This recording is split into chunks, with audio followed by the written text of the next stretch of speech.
Continuamos con nuestro programa El Derecho en la Vida Diaria y tenemos en línea a un profesional del derecho, como no podía ser menos, que es para nosotros todo un lujo, es un orgullo tenerlo.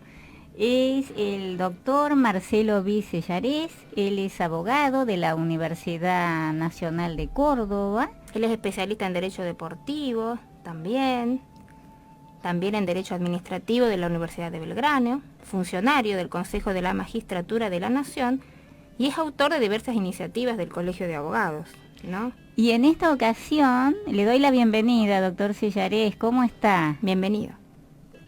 Bien, ¿cómo le va? Bueno, muchísimas gracias por el llamado, es un placer para mí estar con ustedes. Igualmente para nosotros, doctor. Le decía a la audiencia que la convocatoria obedece principalmente a su maestría, a su conocimiento avanzado en todo lo que es derecho del deporte, derecho deportivo, más en estos momentos que estamos atravesando por la pandemia, por el COVID. Sí. Unido a lo que ya venía de antes en el derecho deportivo, que es la corrupción o los problemas que ha habido dentro del ámbito del deporte en el último tiempo, ¿cierto, doctor? Sí, efectivamente, bueno, el deporte, como se dice comúnmente, es salud, ¿no?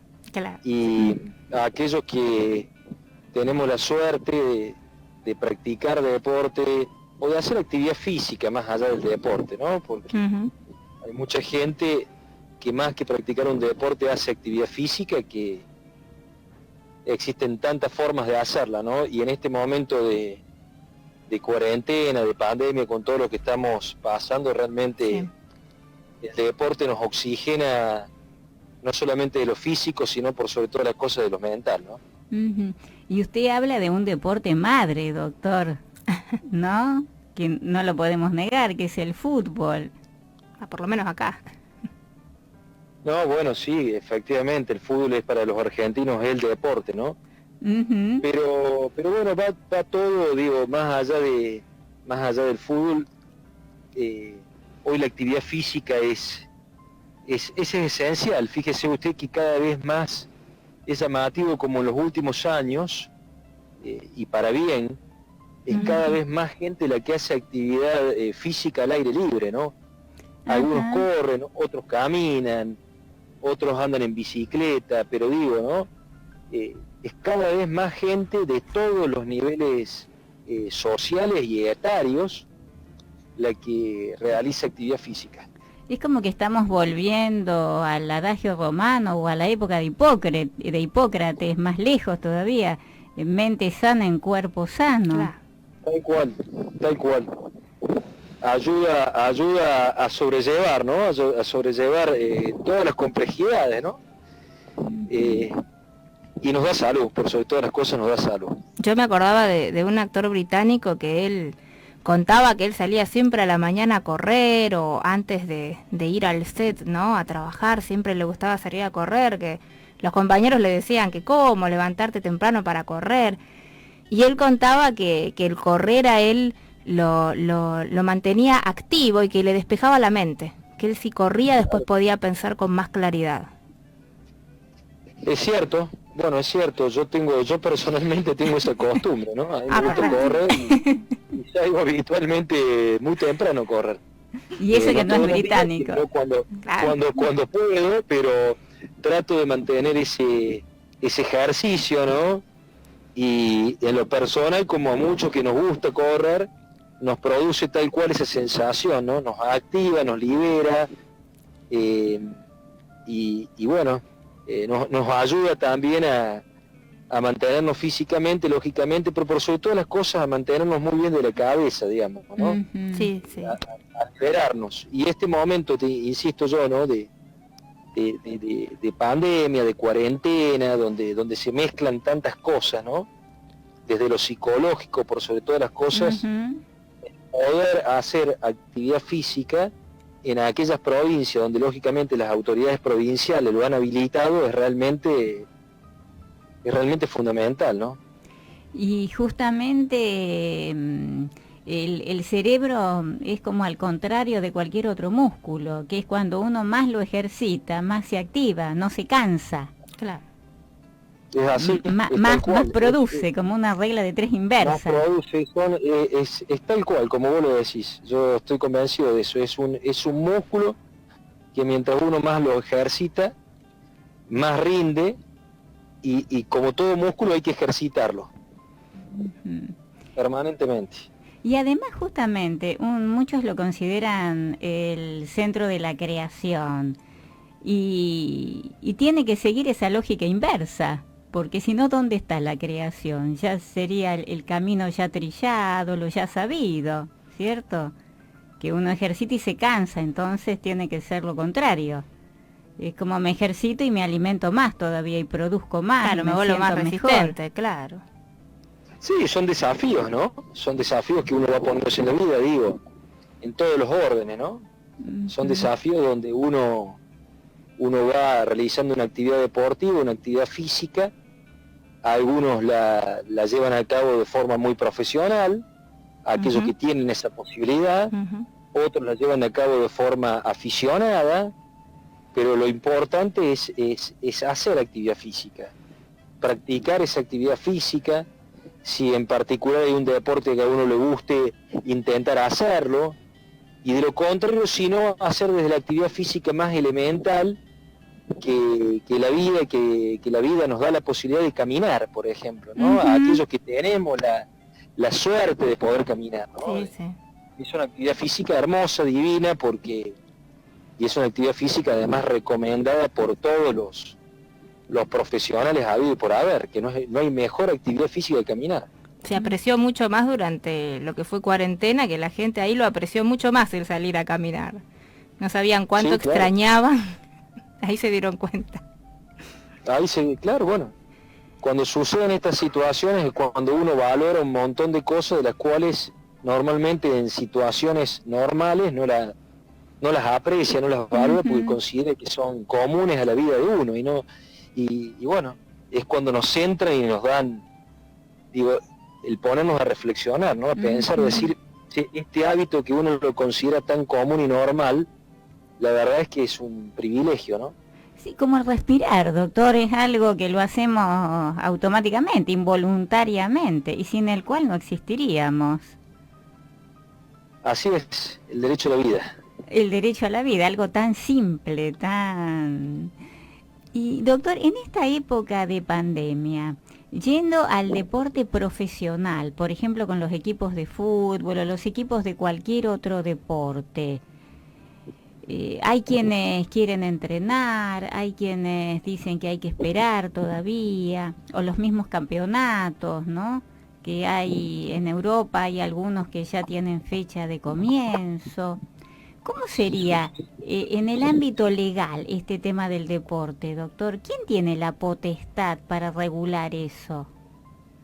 No, la potestad la tienen claramente el gobierno nacional, el gobierno provincial y los gobiernos municipales. Ellos tienen la potestad para determinar qué actividades son las que se pueden llevar a cabo.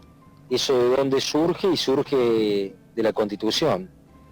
Ellos son los que determinan, lógicamente, por nuestro orden federal, ¿no? Nosotros estamos, en nuestra Constitución tiene 3 órdenes federales, el nacional, el provincial y el municipal, y son quienes ellos, en el ejercicio del poder de policía, en este caso en materia de salubridad, quienes deben decidir cuáles son las actividades que se pueden realizar y llevar a cabo, lógicamente todo bajo una estricta decisión técnica, científica, que el Ministerio de Salud de la Nación o los ministerios de salud de cada una de las provincias le va aportando, ¿no?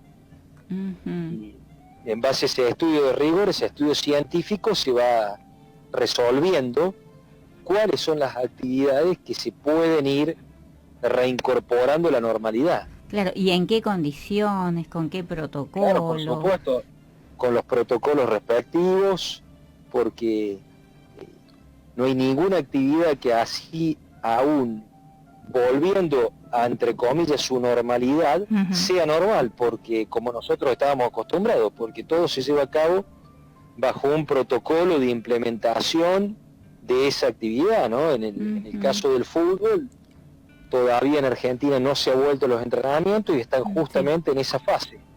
Y lo que... La AFA le acaba de elevar al Ministerio de Salud de la Nación ayer o anteayer, bien nuevito, el protocolo. Ajá. Claro, y más que nada que es difícil correr con barbijo, ¿no? Hay que regular No, bueno, cómo a ver, el protocolo es, si uno se guía por otros países, normalmente son muy estrictos, ¿no? Claro, porque el problema es no solamente respetar ese protocolo, sino a la vez poder implementarlo, poderlo llevar a cabo. Claro, en la realidad. Muchas veces hay instituciones que no tienen la infraestructura deportiva necesaria para entrenar, digamos, no tienen las condiciones para entrenar, no tienen las condiciones para llevar adelante los testeos, no tienen las condiciones para entrenar en grupos. Hay situaciones y situaciones, ¿no? Entonces, bueno, implementar esos protocolos en Argentina por lo menos no es sencillo. Quizás en otros países del mundo, mucho más desarrollados que el nuestro, sea de más fácil implementación. Claro, por el cumplimiento a lo mejor más efectivo. Acá, no sé, me da la impresión que es como que nos resistimos un poquito a cumplir las normas. Bueno, sí, Argentina siempre ha sido un país desde hace muchos años que tiene una anomia en el cumplimiento de la ley, ¿no? Sí. De la ley, de la norma, eso es una realidad incontrastable, ¿no? Al argentino normalmente le cuesta cumplir con la ley, con la norma, se rehúsa muchas veces a hacerla. Igualmente, sí creo que esta pandemia ha concientizado mucho a la gente, lo que yo observo, ¿no? Personalmente, que ha concientizado mucho a la gente al resguardo de todas las medidas sanitarias, ¿no? Hay una cuestión de concientización y de responsabilidad social que ha calado, a mi modo de ver, profundamente en la gente. Por supuesto que como en toda sociedad están aquellos que se hacen los distraídos y que se rehúsan al cumplimiento, pero lo que yo observo en la calle, acá en Córdoba nosotros estamos en fase 5 de distanciamiento. Están en fase 5, doctor, nosotros en la 4. Estamos en fase 5 y igualmente lo que yo observo es que hay mucho respeto, hay mucha concientización de la gente. Claro. Al mantener las distancias, a usar el barbijo, a lavarse las manos constantemente, y me parece que eso realmente es un dato muy positivo que nos deja, o que nos va a dejar esta pandemia, ¿no? Y pensar, doctor, no me acuerdo el nombre, pero quien dijo la primera vez, el médico que por primera vez dijo que había que lavarse las manos, porque él notaba que las parturientas que ingresaban para tener la criatura, él observaba que los médicos no se lavaban las manos y morían. Y en otros lugares donde se tomaba ese cuidado, tenían más posibilidades de sobrevivir. Era algo que él había observado y que lo había impuesto. Terminó internado en una institución de salud mental. Porque dijeron que estaba loco. Claro. Acá yo lo que observo es eso, ¿no? Observo que la gente ha asumido esto con mucha responsabilidad y con mucha conciencia. Y creo que estamos en un momento donde hay que empezar justamente ya definitivamente a trasladarle esa responsabilidad a la gente. Digo, doctor, es difícil, ¿no? Después de tantos días. Sí. Han salido noticias, por ejemplo, aquí en clubes que licenciaban a los jugadores o que no les renovaban el contrato. Eso, jurídicamente, ¿hay algún espacio de mediación, si podría decirse, como tenemos acá la mediación prejudicial obligatoria? O algún tribunal especial, o directamente la AFA, la FIFA?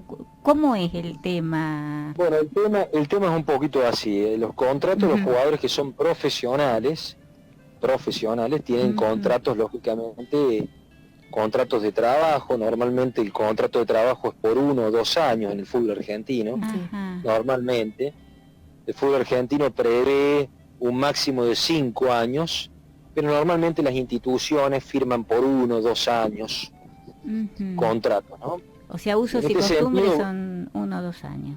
1 o 2 años. Por supuesto que hay instituciones que tienen con jugadores firmados por contratos por 3 años, por 4, pero el común es 1 o 2 años.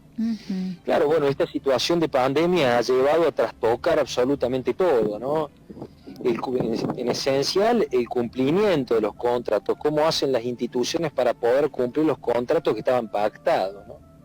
Claro, las instituciones se han quedado sin ingresos, sin recursos, porque lógicamente no hay competencia, no hay ingreso por masa societaria, como se dice, no hay ingreso por recaudaciones. Aquellas instituciones deportivas que tienen ingresos por publicidad hoy ya no los tienen. Entonces la situación es muy compleja. Y en este sentido, lo que siempre se recomienda es tratar de encontrar un equilibrio, una prudencia, una razonabilidad, poder cumplir el contrato cediendo ambas partes. Cediendo la institución deportiva y lógicamente también cediendo el jugador para tratar de encontrar un punto de encuentro.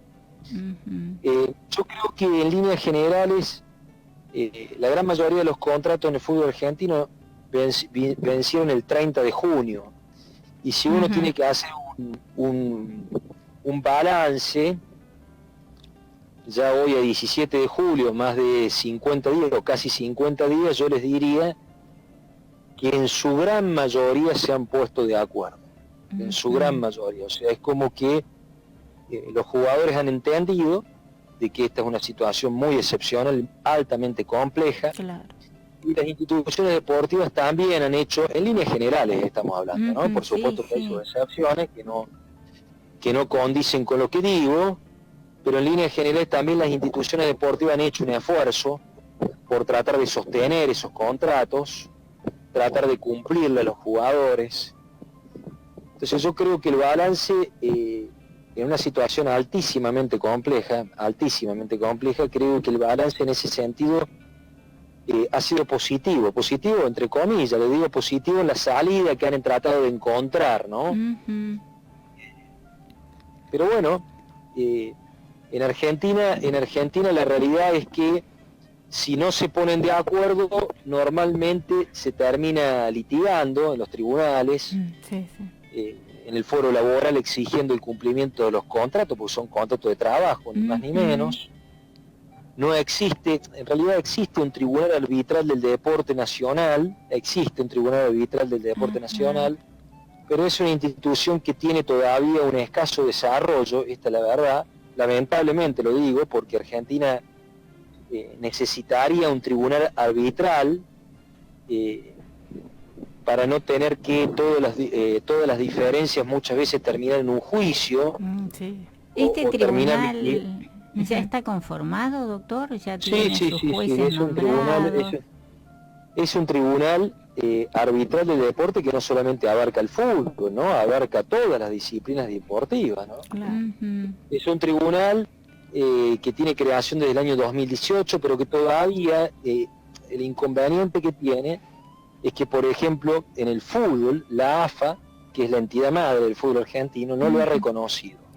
¿No lo reconoció la AFA? No lo reconoce. Entonces, al no reconocerlo la AFA, claro, las controversias normalmente no se dirimen, por no decir casi siempre, no se dirimen en este tribunal. Entonces, es un tribunal que está en desarrollo, que está buscando tomar cuerpo, como se dice, y sería muy bueno que de alguna u otra forma ese tribunal, ese u otro, o el que sea, en definitiva, exista un tribunal arbitral del deporte en Argentina para resolver este tipo de conflictos.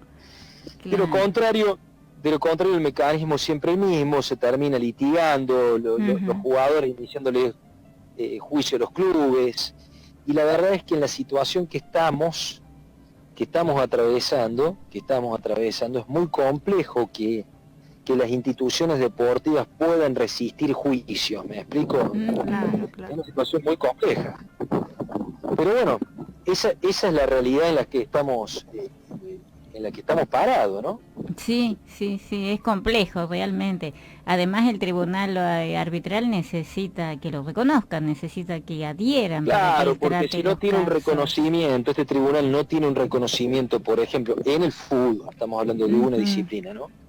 Pero muy importante en nuestro país, no tiene un reconocimiento de la AFA, que es la entidad madre, que es la entidad que nuclea todas las ligas del país, a todos los clubes del país. Y es muy difícil que por lo menos en el fútbol funcione el tribunal, ¿no? Y a nivel internacional, doctor, ¿hay algún tribunal de arbitraje o un organismo que se dedique? A nivel internacional existe lo que se llama el Tribunal Arbitral del TAS, que es el Tribunal Arbitral Supremo. Es un tribunal que tiene sede en Suiza,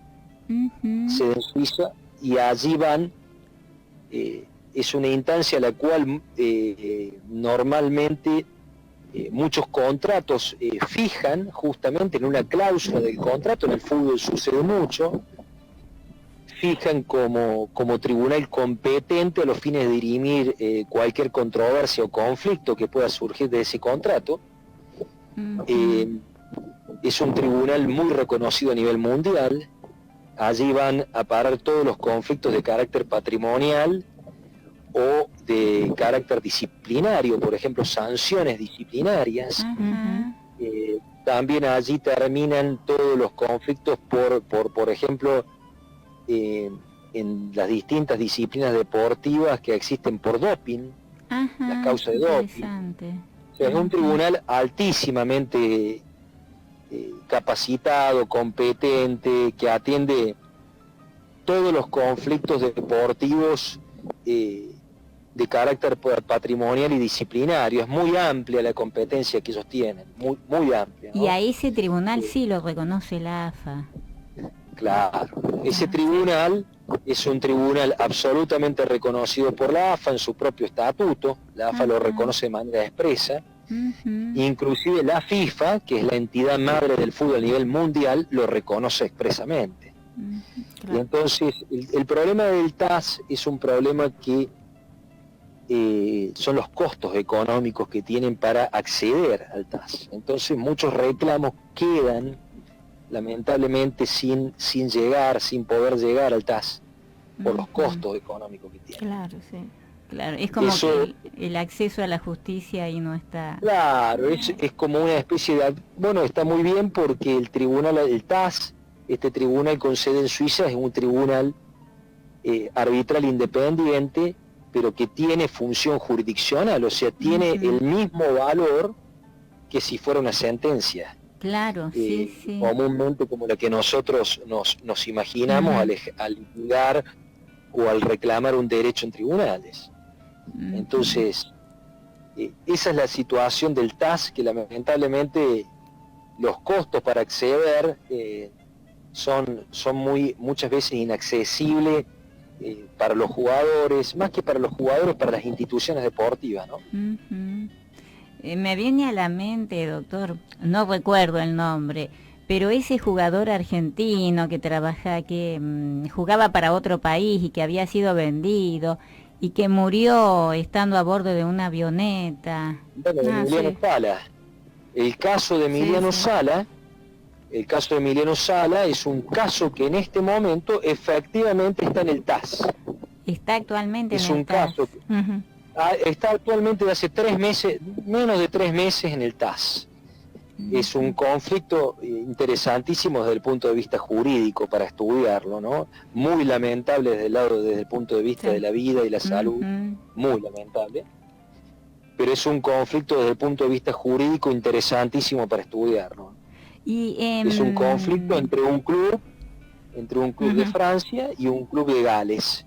El jugador había sido vendido, había sido vendido por el club Nantes de Francia al club Cardiff de Gales. El contrato se había celebrado y en todo contrato internacional se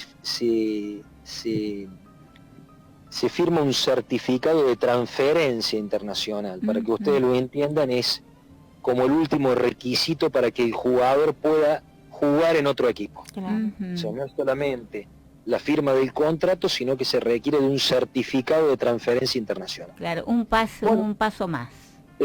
Es un paso administrativo, de carácter administrativo, pero absolutamente necesario para que el jugador pueda competir. Si no está ese certificado de transferencia, por más que esté firmado el contrato, el jugador no puede competir deportivamente. ¿Y en este caso estaba firmado? El certificado se había hecho, y claro, ¿qué pasó?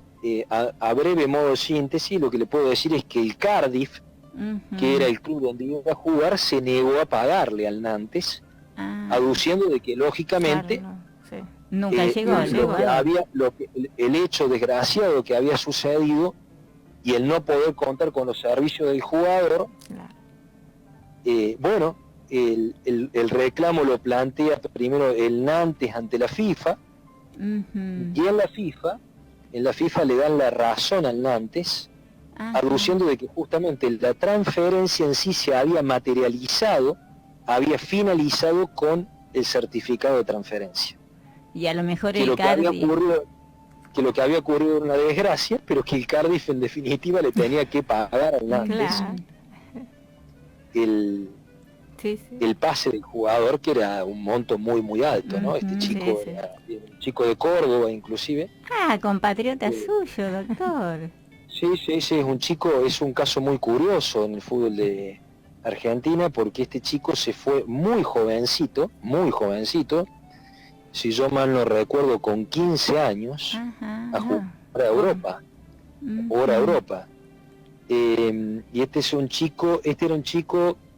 y estoy haciendo memoria mientras hablo con usted, pero era un chico de una localidad pegada a Santa Fe, y se va muy jovencito, se va a jugar a Europa, y bueno, y toda su carrera la hace muy desde abajo, muy desde abajo.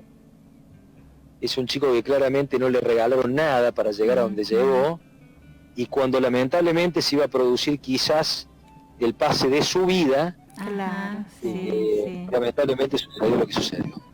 ¿Y Cardiff qué alega? ¿Y esta desgracia y a lo mejor algo de enriquecimiento ilícito por no haber llegado a concretarse la operación por parte de Nantes, un aprovechamiento indirecto? Pregunto, ¿no? Yo creo que el conflicto va a terminar, este conflicto judicial atrás de este jugador va a terminar dándole la razón al Nantes. Como hizo la FIFA. Yo creo que el Cardiff, como lo ha resuelto la FIFA, porque es correcto, a mi modo de ver, la operación se materializó, terminó, el pase se concretó, y el Nantes el Cardiff debe pagarle, tiene que pagarle al Nantes, porque la operación se materializó más allá de que seguramente, entiendo yo, de que puede llegar a haber una morigeración del monto concreto de la operación.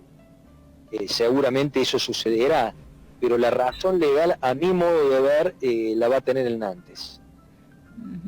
Claro, es un caso que justamente de lo que estamos hablando está en el TAS, y bueno, el TAS normalmente tiene algo a favor también y positivo, resuelve rápidamente las controversias, controversias que llegan al TAS en menos de un año están resueltas.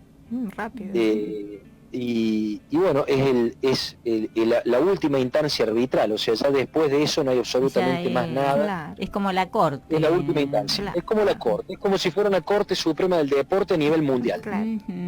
Claro, y reconocida por todos los actores intervinientes. Reconocida por las gran mayoría de las federaciones del deporte del mundo, o sea, el básquet, el rugby, el hockey, el vóley, el fútbol, el atletismo en general.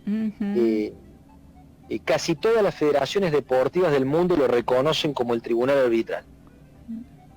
Realmente, doctor, ha sido muy interesante todo lo que nos ha transmitido. La audiencia, pienso yo, más que satisfecha. Sí, muy interesante, sí. Y hay un tema tan actual, doctor. Y nosotros ya estamos terminando el programa, estamos en los últimos 3 minutitos finales. Así que le agradecemos enormemente, doctor. Quedamos a disposición cualquier... Bueno, yo quedo a disposición de ustedes, todo lo contrario, es un placer que me llamen y yo quedo a disposición de ustedes para cuando lo requieran, ¿eh? Cualquier información que nos quiera transmitir, sabemos que ha estado dando webinares, cursos, doctor. Cuando surja algún otro, si nos lo quiere comunicar, nosotros lo publicamos. ¿No? Las voy a invitar especialmente a que se sumen y como les digo, yo estoy a disposición de ustedes, al revés. No ustedes a disposición mía, sino yo a disposición de ustedes. Una figura como usted, no. Muchísimas gracias, doctor. Gracias, que le vaya muy bien. Gracias por llamar. Hasta luego.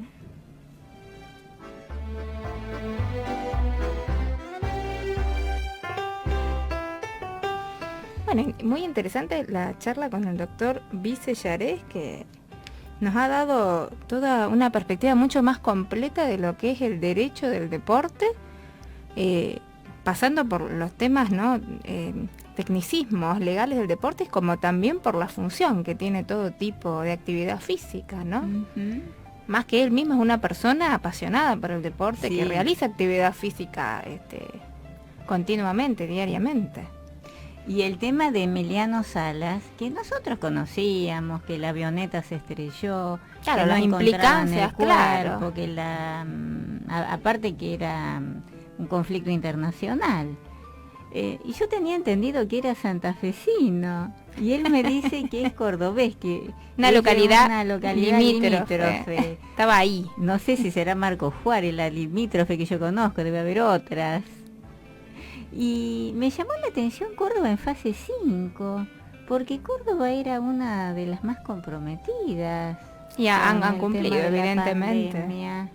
Como dice él, han tomado conciencia, han cumplido con la higiene, ¿no? Y con todas las pautas.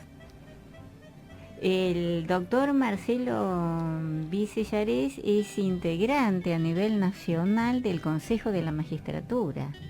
Uh-huh. Y se especializa en Derecho del Deporte, en Derecho Administrativo. Tiene intervención también, como vos dijiste, en la Universidad de Belgrano, en la Universidad Austral. Y realmente es muy amena la conversación. Explica de una manera didáctica. Muy entendible, muy de fácil acceso. Como que para cualquiera lo entienda. Así es, para que todos puedan tener acceso, claro, todos lo puedan comprender. Que es la verdadera manera de transmitir. Así como decimos el acceso a la justicia, que es para todos, que es igualitario, y la transmisión del conocimiento también. Nos queda medio minuto. ¡Uy, qué presión! Ya estamos llegando al final, se nos falta el tiempo, se nos termina el tiempo. Cronos nos aprieta. Cronos, así que no nos queda más que despedirnos. Agradecemos mucho al doctor Vice Yarés por haber participado en nuestro programa, haber aceptado la convocatoria. Y nos despedimos, ya nos tenemos que ir. Hasta el próximo viernes en una nueva emisión de El Derecho en la Vida Diaria.